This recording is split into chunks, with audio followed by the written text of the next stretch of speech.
Salut tout le monde, aujourd'hui on a une très mauvaise nouvelle à vous annoncer dans BBE vous déballe tout. Tout est foutu et on va tous crever. Et oui, c'est l'arrivée de l'Ombre du Seigneur Démon, la gamme de jeux de rôle Dark Fantasy et vous allez voir que la fin du monde, c'est pas une blague.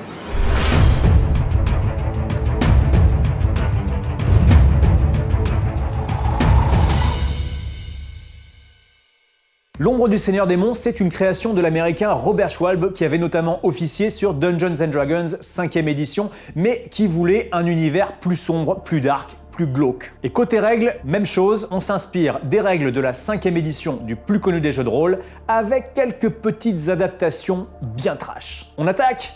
Histoire de vous faire saliver, après cette vidéo, allez voir l'épisode One Shot de Roll & Play consacré à l'Ombre du Seigneur Démon, ça vous donnera une idée de ce que ça donne en jeu.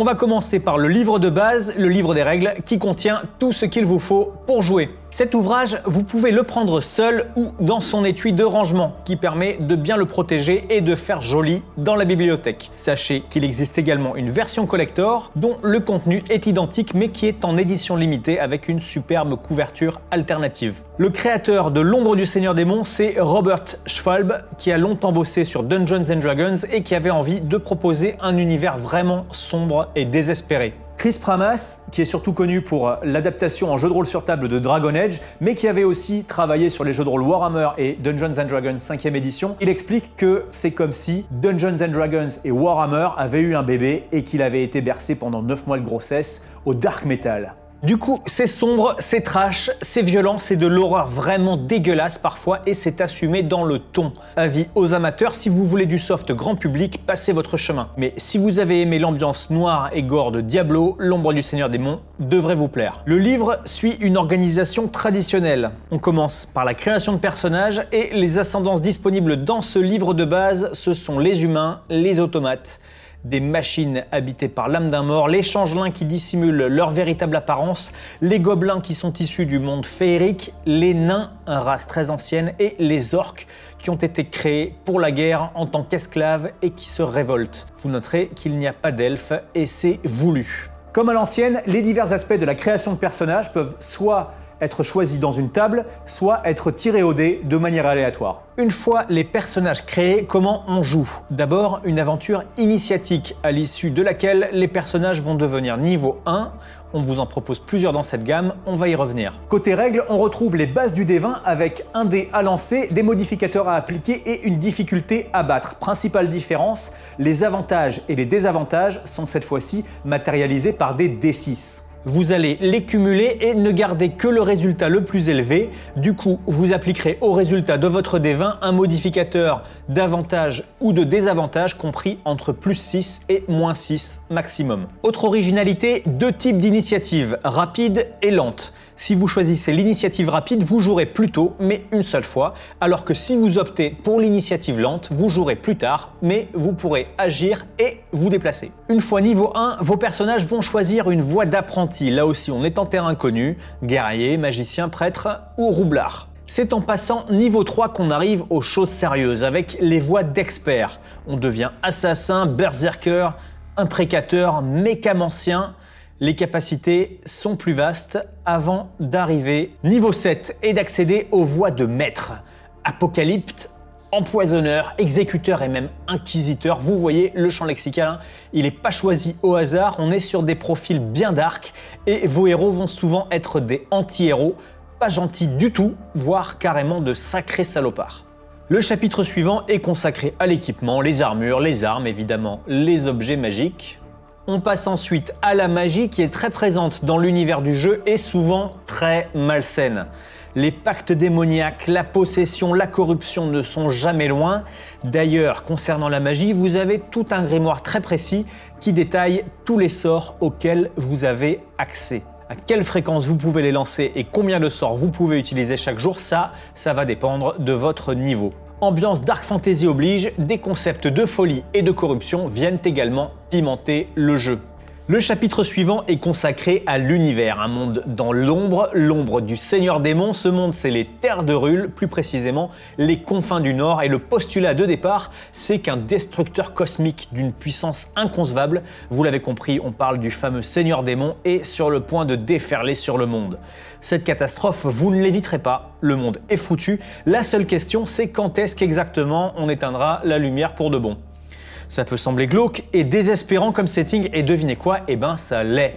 C'est certain que ça pousse au cynisme, mais c'est aussi sacrément original quand la plupart des univers fantasy vous proposent généralement de sauver le monde. Ici, on vous offre la possibilité de choisir ce que vous ferez quand il va s'effondrer. Parce que le MJ va moduler cet aspect. L'apocalypse peut être pour dans quelques décennies ou pour le mois prochain, et l'ambiance va évidemment s'en ressentir. Cette ombre du Seigneur Démon qui s'étend est également une mécanique optionnelle à part entière dans le jeu, et elle provoque des plaies, des fléaux et des malédictions. Allez, vous avez deviné ce qui arrive ensuite, le bestiaire, toutes les sympathiques horreurs monstrueuses que vont affronter vos joueurs. Beaucoup de créatures démoniaques, beaucoup de monstres vraiment dégoûtants et écœurants. Autant vous dire que ça suppure, ça coule, ça dégueule de fluides corporels infects avec des choses particulièrement vicieuses et maléfiques, des écorchés vifs, des saloperies parasitaires comme la mer de l'effroi, elle est dégueulasse celle-là, des bestioles pleines de maladies et des monstres infâmes.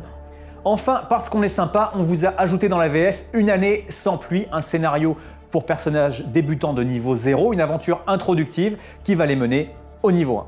Chaque nuit, dans le village du refuge, on découvre un villageois mort, le corps desséché et friable comme une mue de serpent. Le village va entamer sa deuxième année de terribles sécheresses et les joueurs vont chercher à tirer tout ça au clair. On termine par un grand index. Après ce livre de base qui pose bien l'ambiance, on a évidemment un très bel écran du meneur. On vous a concocté un bel écran en 3 volets format paysage avec 2 belles illustrations sur les panneaux latéraux et le pentacle maléfique en plein milieu. Ambiance métal, on vous a dit. Sur la face interne, comme d'hab, toutes les tables utiles pour le meneur de jeu pendant ces parties. Cet écran s'accompagne d'un livret avec 2 aventures. Le verre est dans la pomme va vous permettre de découvrir pourquoi les pommeraies du village d'Avelton sont aussi florissantes, et bien évidemment la vérité est à vous glacer les sangs. Second scénario, une autre aventure introductive, sombre histoire à dernier espoir, les personnages vont se rencontrer et vivre leur première aventure et par ce biais nouer des liens qui vont les souder pour leur futur périple. On a un supplément pour cette gamme au titre plutôt explicite, Victime du Seigneur Démon.